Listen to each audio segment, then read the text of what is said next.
I called the local dealership and they wanted $431 for this Messler tire, $205 to install it, and it was going to be 3 weeks until I get it done. I'm going to show you how to do this yourself. Mounted balanced tire bought for under $100. Let's go.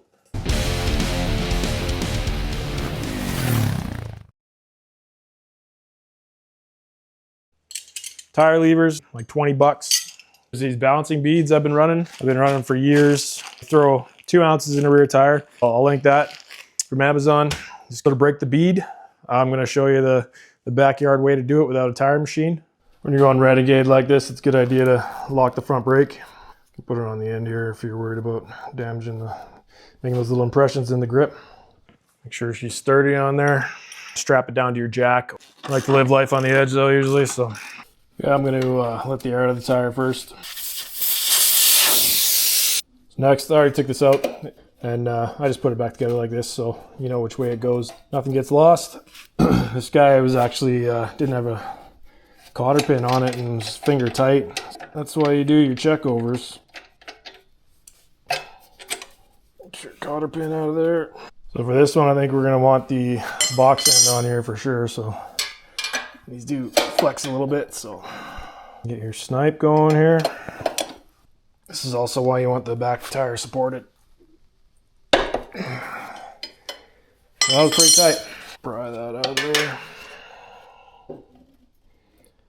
Guy I used to work with at the Harley shop. His name is Chum, and he tore a bunch of these welding gloves apart, and so we call him the Chum Pad. Just like that, right?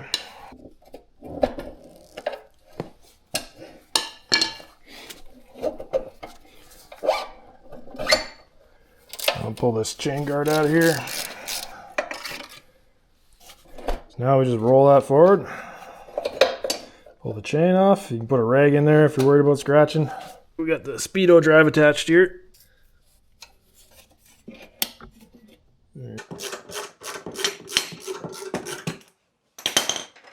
She just rolled out of there.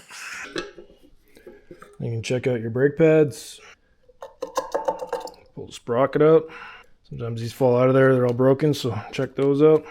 Time to check your wheel bearings, see if those are growly or not. I'm going to take these weights off. Again, use your chum pad if you're worried about scratching anything. So y'all are going to love me or hate me for this. There's really no in between. Got my scissor jack here, and then I have a dead blow hammer under there supporting the rim, and make sure it's directly underneath where you're jacking, so you're not pushing on the tire. It'll probably work either way, but a little more efficient this way.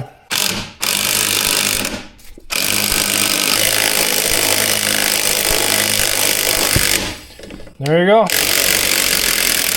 And just flip it over and do it again.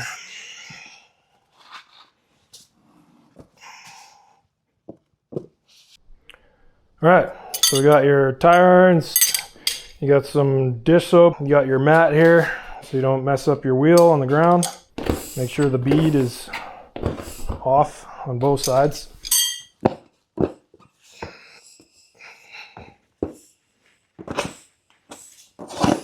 That's what you want to see there.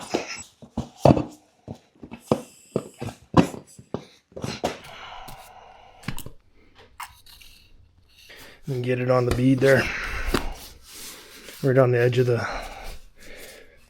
the tire sits on the rim.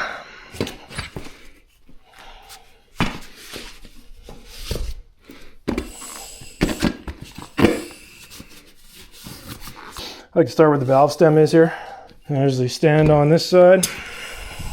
Get your iron in there carefully. If you want to reuse the tube again, make sure you're not grabbing the tube. See the tube in there? So I'm kind of pinching the tube there. There you go. Now you see I'm not grabbing the tube with it. And there you go. Now this is the trick here.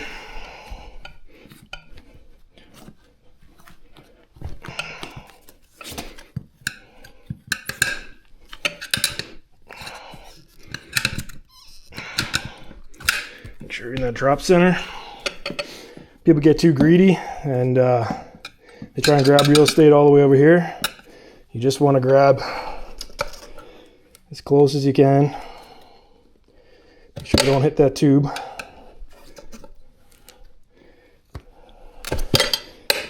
And just keep working at it. There's actually, you can see a little space there. I don't think you're gonna be able to see it, but it's kind of a little space there where it goes from the top of the bead into the drop center kind of down lower, and that's where you want to grab.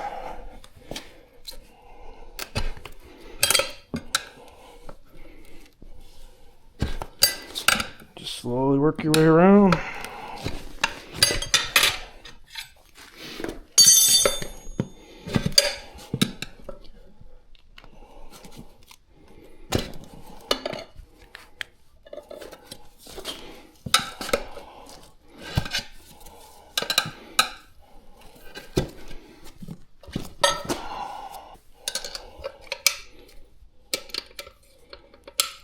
Now you just want to get the tube out here.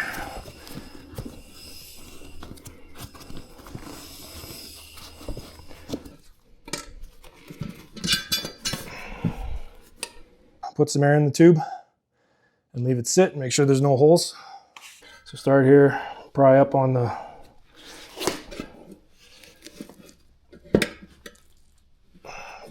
that part, and then I'm pulling up here while I'm looking for that bottom bead, and then as soon as you get your tire iron onto the other side there, just lift it up. And then same thing here. There's these little curves that are kind of handy, so they give you kind of a better angle.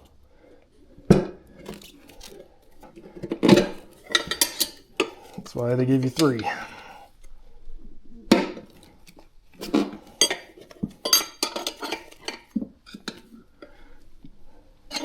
This tire's not too bad. I thought it was gonna be a lot worse for sure because it was sitting outside for so long. If you got a stiff tire, that's a real treat. Sometimes you get a lot of rust along here. You can clean it up with a wire wheel. You want to check your bead band. If there's any holes in it, you can use duct tape, electrical tape, wrap it around there. Make sure the hole's lined up. Just make sure there's nothing sharp that's gonna come in there. You're getting ready to put the new tire on there. Make sure you're sitting in the orientation of the bike here. So this is the brake side. There's directional. So the wheel's the right way, like that. Tire's the right way, like that. So we're going this side down like that. Put a little lube on it. Okay, so now just kind of push on it like that.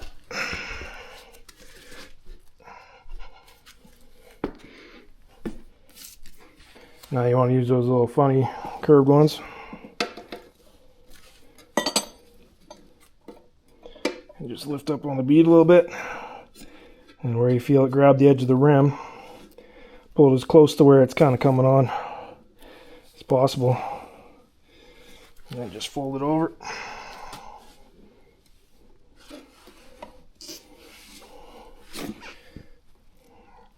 That was the full body thing. So I'm pushing down on this side using this as kind of a fulcrum point.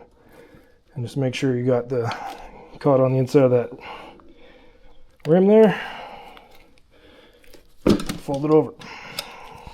That's all it takes. So if you have a disc brake, obviously you don't want to be jumping on it like this. Have either the disc brake up. Some guys use garbage can, but I like to use my body weight. It's so much easier on these harder tires. You can build like a little square out of 2x4 or something like that too, and just sit it on there. This dot here, you want to line up with the valve stem because this is the lightest part of the tire. So now I'm going to put some of these beads in this tire tube.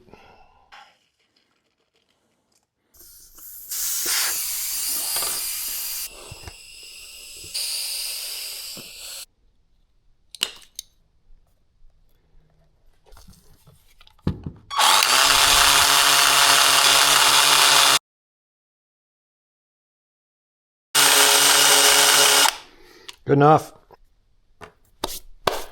This guy can just be finger tight because the other one's going to suck down into there.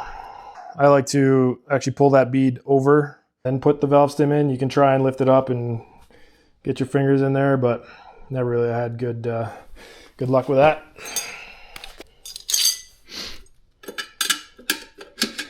The tire machine is nice. You can just pull it right over with a nice long tire iron.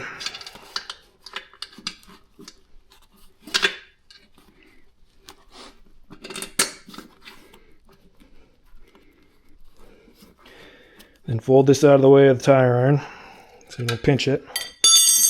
And then I just throw this back on there.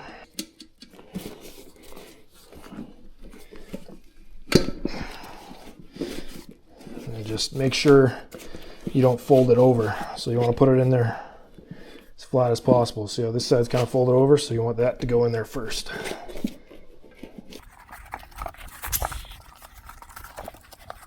The only thing, no, I'm just hooking it under the rim here. You chase your tail. Now that should come through there. Now I don't want to tighten this yet, because if the tube is misaligned somehow, we want to be able to see that. It'll either pull that way or that way. So now we want to do this last. So we want this side. Make sure your lube's not all dried up. Use this end. And you want to 100% make sure that you're not grabbing the tube.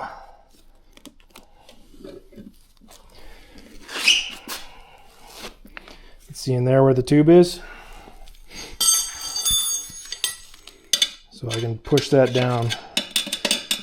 And if you pinch that right now, you might as well just pull her out and get a new tube. So same thing, you kind of go by feel. You know how metal feels, right? Metal versus rubber. And same thing, just work your way around slowly.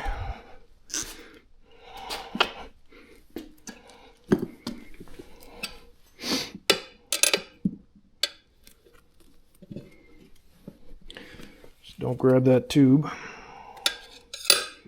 You can feel around, make sure you only feel rim and not rubber too.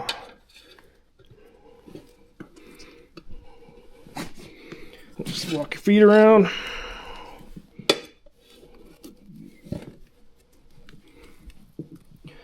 Or, I mean, you can take it to the dealership and they'll probably put it on for 50 bucks or something.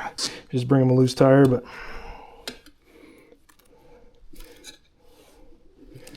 it's pretty gangster when you're changing your own tires or you're out in the dunes and somebody's got a flat and you're monkeying on the sand like this.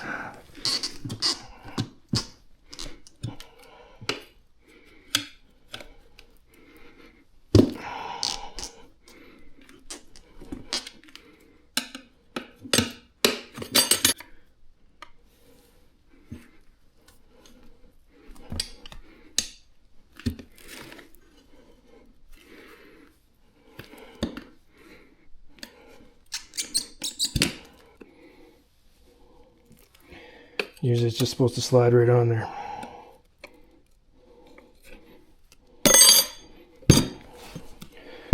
There you go. Now you're just listening for a pop pop. There's one. Might even be both. So what I'm looking for here is there's this line right there. Make sure that line is even all the way around. Like I said, if you got lube on there, it should come super easy. And this one too. You got the line's not dipping down there at all or anything. Looks pretty good. Put the core back in. Core back in, and then set her to whatever you want to set it at. I think tighten that back up. Gives you tire sizes and pressure in kPa apparently. I recommend, if you're gonna have this bike for a while, I'll link it, download a online manual and it'll give you tire pressures, all your oil types, like the service manual, gives you everything, all the info you need, torque specs, all that kind of stuff. I have a discount code there too, so get on that. Now we're ready to throw it back together. You got the tire going the right way, rotation, and you got your valve stem going the right way. You got your tire pressure set. Sprocket back on, make sure this guy's on there. Put your brake back in there. So you can see in there grooves that have to match up with these grooves here. So watch out for that. Now we just roll her back up here.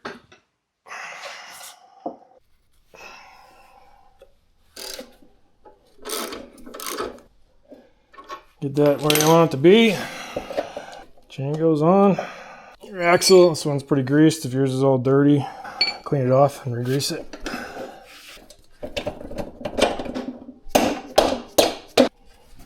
Get that started on there. That locates in behind there, so rotate it until it does.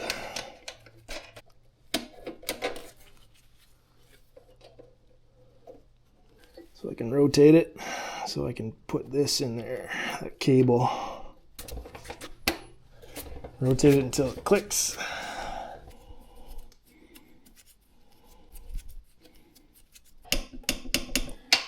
I gotta get a cotter pin for that. And just set this wherever you like your brake feel to be. Just make sure your rear tail light still works. Just make sure your last pull on the torque wrench is like a quarter of the rotation. Cotter pin, chain tension, get your spec, and then you can loosen it and then see where you're at and then set your spec again. And the chain slack in the middle, so right about here will be about 1 inch. I check for tight and loose spots. It's a little looser there. To adjust the chain, you're just gonna adjust these the same on both sides to pull it back. There are little notches there, if you can see them, and a little kind of peen on there. So you can use those, set them exactly the same spot. For lube, I don't like to go on the tire really. A little bit on the inside of the rollers. And once the chain warms up, it's going to kind of spray in you all over the place anyways. So put this chain guard back on. So just before we finish this video up, just want to make sure you guys go share this with your riding groups, share it on Instagram, Facebook, whatever you're running for social media. Really appreciate it. So now the big question, how do you get a tire for under $100? So what I was doing for a couple weeks, I was looking on Facebook Marketplace, Kijiji, you got Craigslist in the States, and I'd go a couple sizes either way. So the stock one is a 140/90, and I got a 150/80. So get on the forums and see what guys are running for sizes. I believe you can go up to a 160 on this one. So also, I was checking the local dealerships. I'd call around, see if they're having any blowout sales. If tires sit for longer than 2 years, they're gonna blow them up for like 70%. Here's your tire code right there. And this one says 0601.